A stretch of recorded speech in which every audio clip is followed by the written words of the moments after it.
여러분을 이렇게 다시 만날 수 있게 돼서 매우 반갑고 또 기쁘고 감사하게 생각합니다. 잘 지내셨나요? 목소리는 별로 잘 못 지내신 것처럼 이렇게. 자, 우리 옆에 있는 사랑하는 형제와 자매들을 보면서 이렇게 한번 인사하면 좋겠습니다. 아무개야, 너의 얼굴을 보니까 하나님의 얼굴을 보는 것 같다. 자, 이렇게 한번 인사하겠습니다. 시작.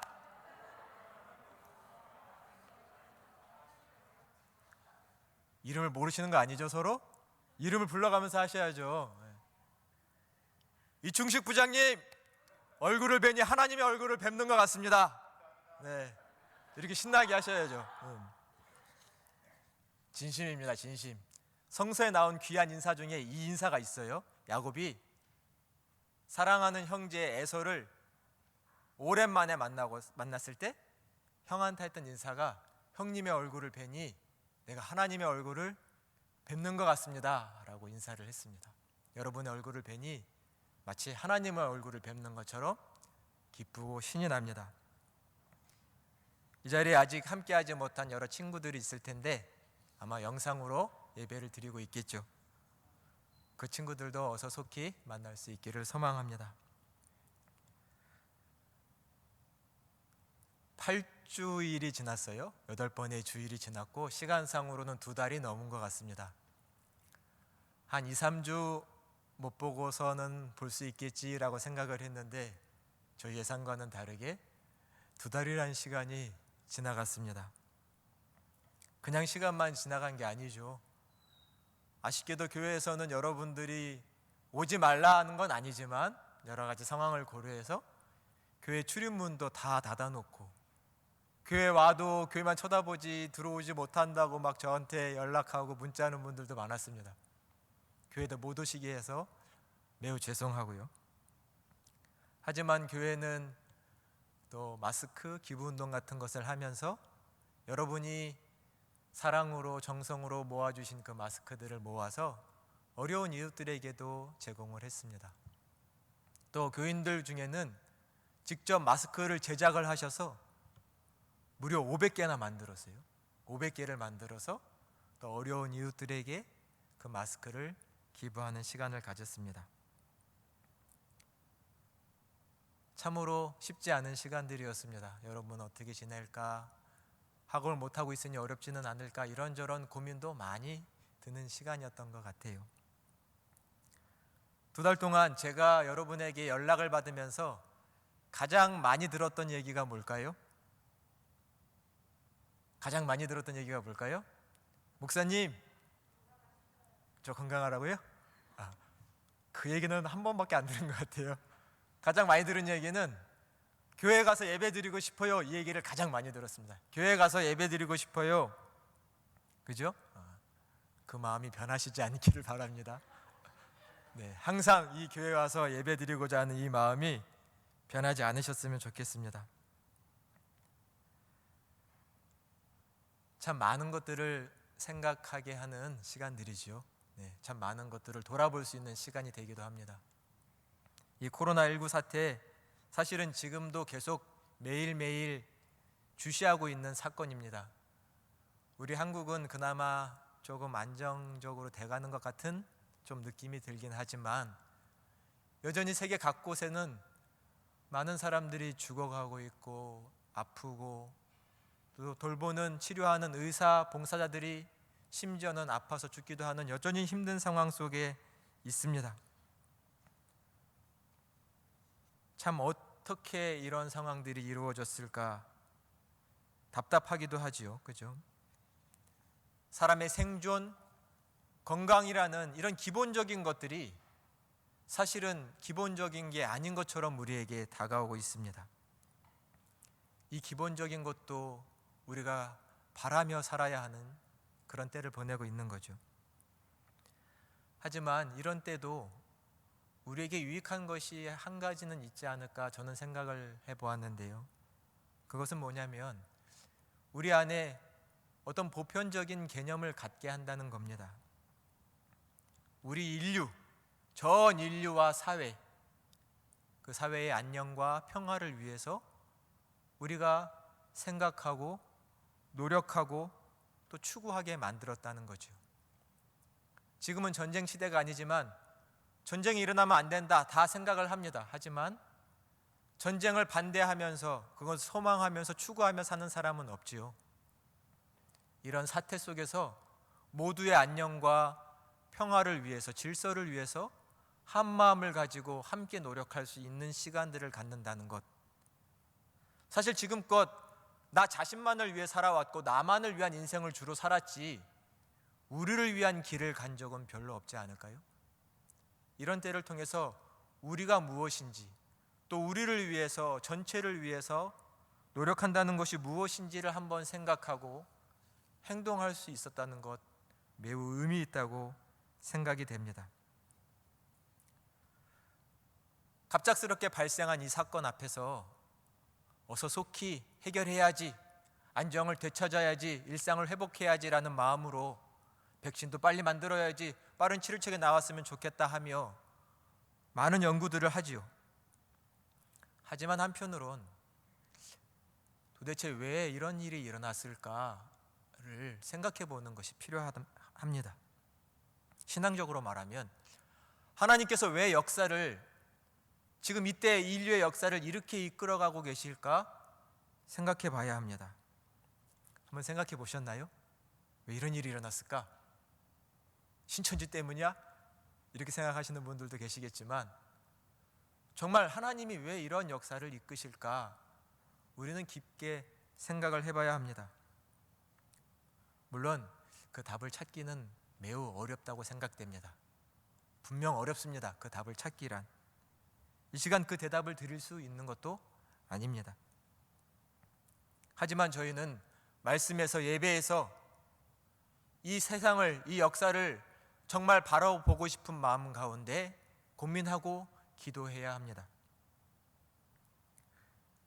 참 오랜만에 이 예배 자리에 나오시니까 좋으시죠? 정말 좋습니다. 반대로 여러분 영상 예배 들으셨죠? 영상 예배 들으시면서 여러 생각이 드셨을 것 같아요. 영상 예배를 통한 예배는 어떠셨나요? 잘 되셨어요? 말하기 곤란하신 것 같아요. 정말 예배란 뭘까요? 예배가 뭘까요?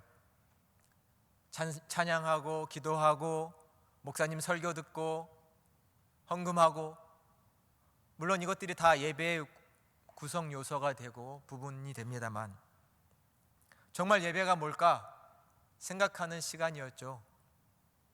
이 시간 예배에 대해서 다 말씀드릴 수 없지만 한 가지 분명하고 중요하다라는 것은 예배란 하나님과 우리가 화해하는 시간입니다. 하나님과 우리가 화해하고 화목하는 시간입니다. 이것은 단순히 사람들끼리 싸웠을 때 에이 마음 풀어버리자, 그래 알았어 마음 풀자, 사이좋게 좋게 지내자, 이런 정도의 화해가 아니라 하나님의 뜻을 깨닫고 하나님의 뜻에 내 뜻을 맞추어서 살기로 다짐하는, 결단하는 그런 마음을 화해라고 말하는 겁니다. 예배란 하나님과 화해하는 시간입니다. 하나님은 이 예배의 자리로 우리를 부르시고 우리는 이 예배의 자리에 나와서 하나님께 응답합니다. 그리고 하나님과 화해를 이루고 화목을 이루는 자리가 이 예배의 자리입니다. 이 예배는 종교 생활이 되지 않도록 경계해야 합니다. 교회 다니는 거 종교 생활이죠. 목사님 왜 종교 생활이 아니라고 그런 걸 경계해야 된다고 얘기하세요? 저는 신앙생활과 종교생활을 구분해서 생각하고 쓰는 사람입니다. 이 하나님께 드리는 예배가 모든 사람들이 자기의 각자의 신앙과 종교를 가지고 살아가는 그런 종교생활이 아니라 참되게 예배하는 신앙이 되어야 되는데, 그럼 어떤 것이 신앙생활일까라는 것은 우리의 삶이 변하는 삶입니다. 예배하는 자, 막상 이렇게 교회에 나와서 예배를 드리지만 우리의 삶이 변하지 않는다면 그것은 한 가지의 종교생활로 전락할 수도 있는 것이죠. 왜 삶이 변하지 않을까요? 신앙이라는 보좌에 하나님을 앉아 계신 것이 아니라 내가 앉아 있기 때문입니다. 내 본의의 신앙생활, 나를 위한 신앙생활을 하다 보면 그것은 종교가 되는 것이죠.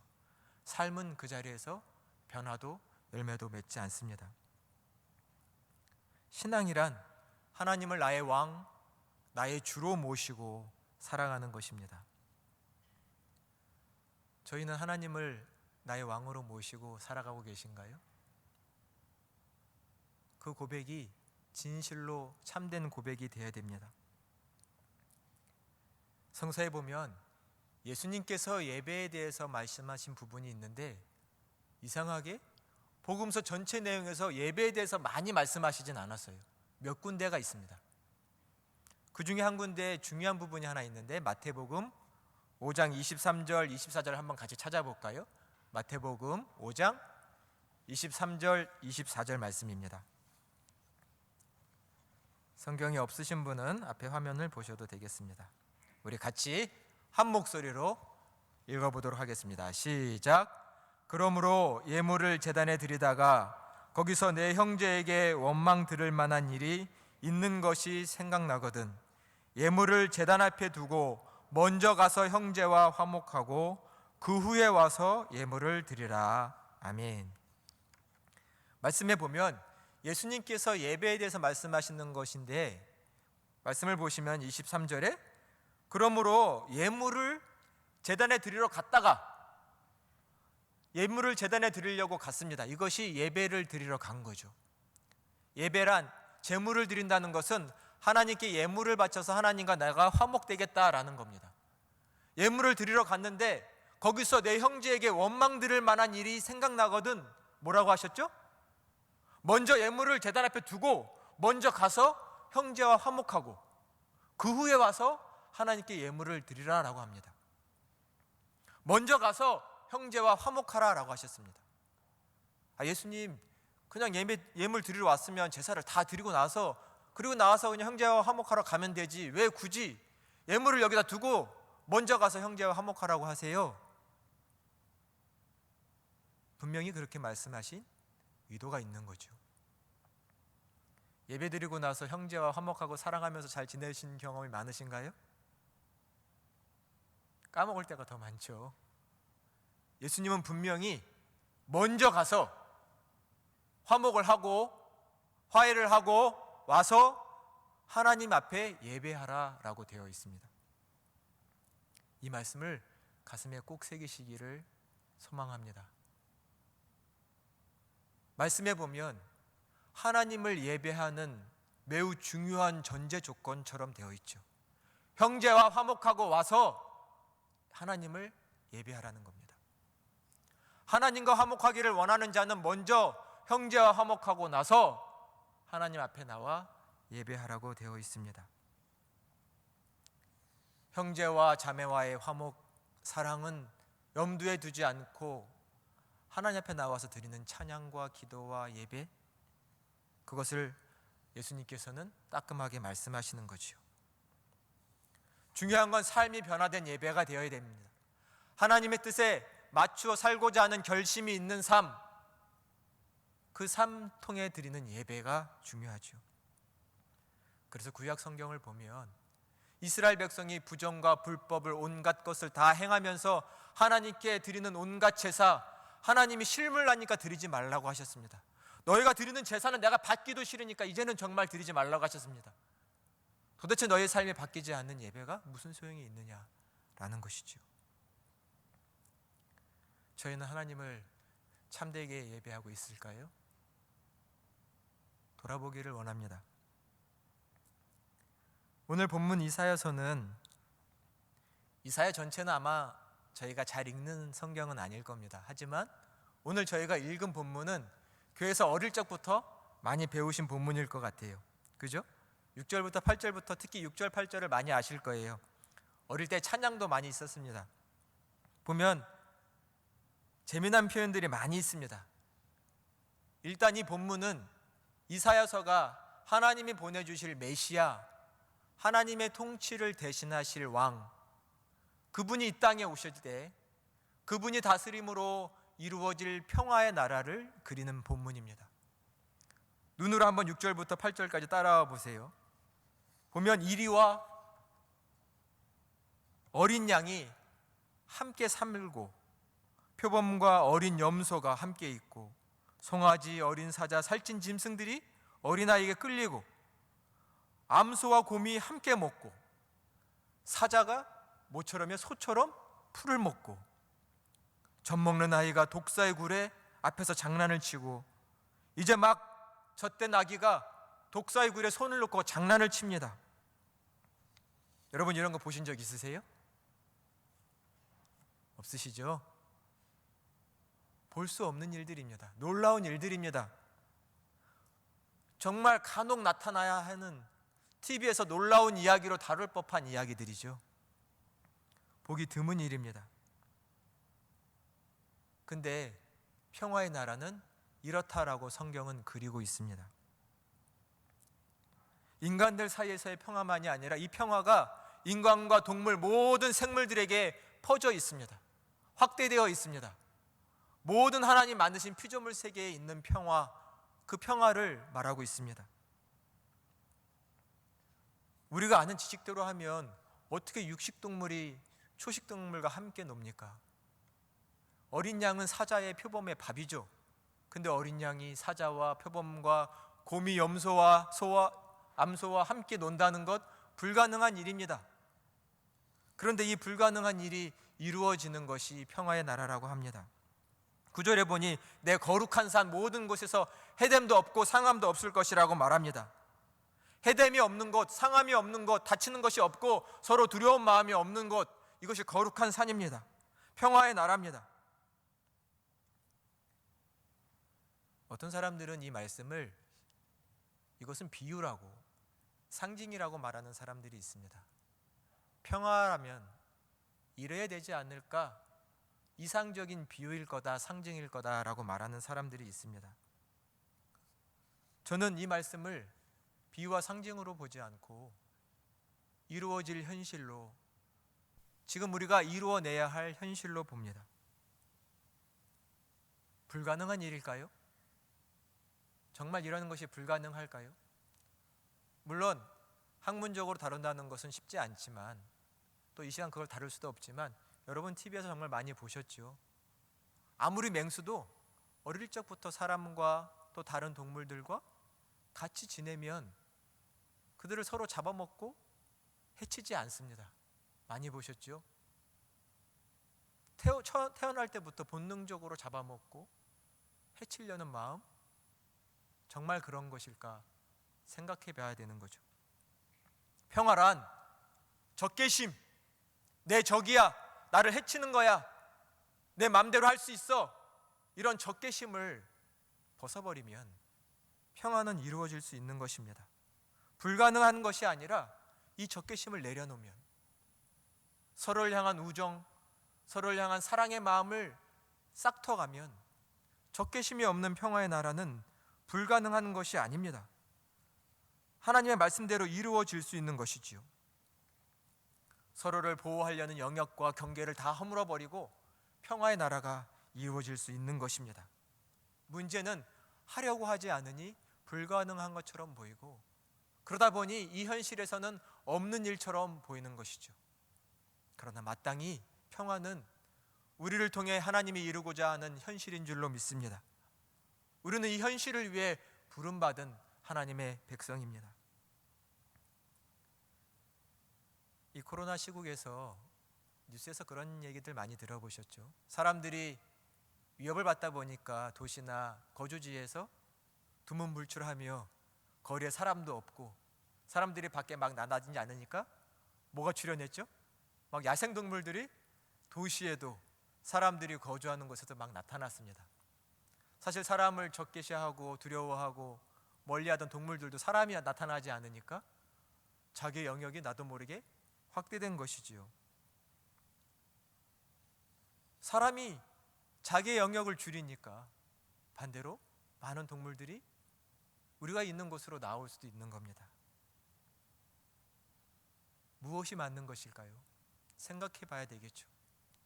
우리는 너무나 많은 곳을 차지하고 있는 것은 아닐지. 이제는 우리 인간에 의해서 자연이 파괴되었고, 또 그로 인해서 인간뿐만 아니라 모든 동식물들이 고통받고 있다는 것은 굳이 자세히 설명하지 않아도 다들 아시는 겁니다. 우리 청년회에서는 올 초부터 에코허그 운동을 하자고 많이 얘기했죠. 재활용합시다. 플라스틱 사용하지 맙시다 많이 얘기했습니다. 여러분 어떻게 실천하고 계신가요? 종종 보니까 이제는 생수병을 안 들고 다니고 자기 머그컵을 들고 다니는 우리 청년들도 많이 보입니다. 플라스틱, 비닐 이런 사용을 현저히 줄여야 합니다. 정말 줄여야 합니다. 이런 것들이 얼마나 많은 환경을 파괴하고 있는지. 오래전부터 플라스틱 사용을 줄이자 재활용하자는 얘기가 많았지만 작년 말부터인 것 같아요. 공중파에서 NGO 단체들이 나름 공익광고 같은 광고를 하는 것이 플라스틱을 만들지 말자, 사용하지 말자 이런 광고가 작년 말부터 더 구체적으로 매체를 통해서 나오는 것을 보게 됐습니다.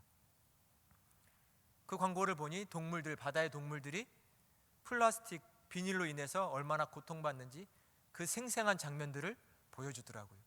아마 그런 것들을 보시다 보면 정말 환경을 보호해야 되겠다, 플라스틱 사용하지 말아야 되겠다라는 생각이 조금 더 드실 겁니다. 이런 이쁜 동물들이, 물개들이, 고래들이 멸종하고 죽어가는 모습을 보면 우리가 반성해야 된다 생각이 들지요. 저는 한 가지 더 말씀드리고 싶은 게 있습니다. 이런 보이는 생물들, 생태계들 무너지고 고통받는 것 우리의 마음을 아프게 합니다. 하지만 우리 눈에 보이지 않는 생태계도 있다는 것을 아시지요?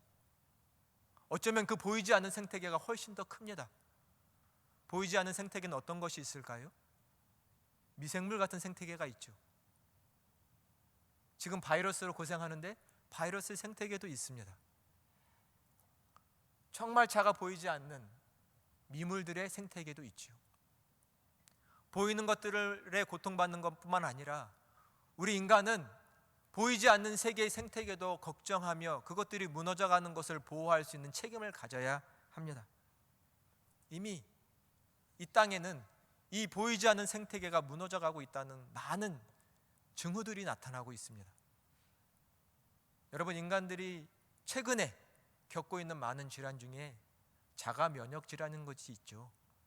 쉽게 말하면 인간의 면역 체계가 망가졌습니다. 그래서 스스로 자기 몸을 지키지를 못하고 더 나아가면 자기 몸을 적으로 인식해서 공격하는 이상 징후가 나타나는 거죠. 이런 자가 면역 질환들, 예전에는 없던 질환입니다.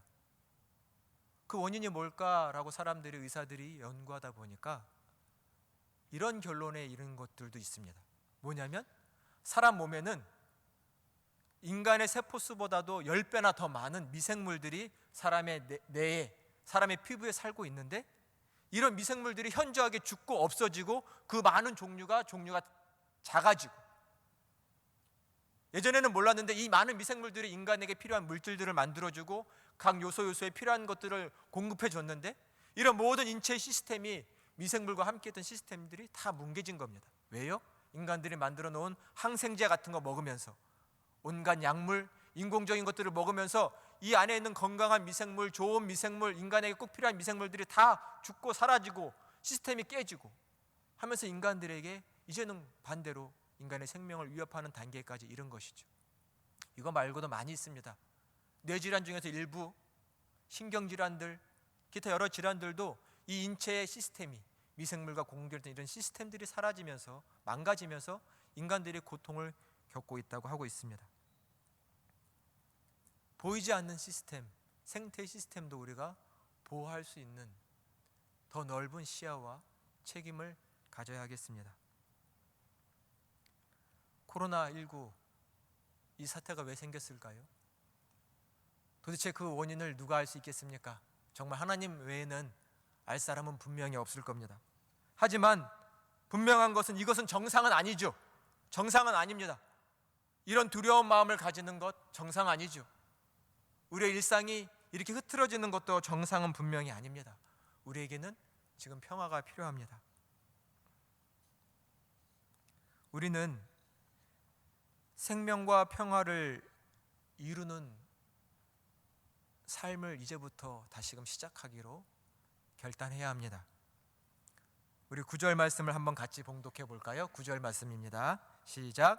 내 거룩한 산 모든 곳에서 해됨도 없고 상함도 없을 것이니 이는 물이 바다를 덮음같이 여호와를 아는 지식이 세상에 충만할 것임이니라.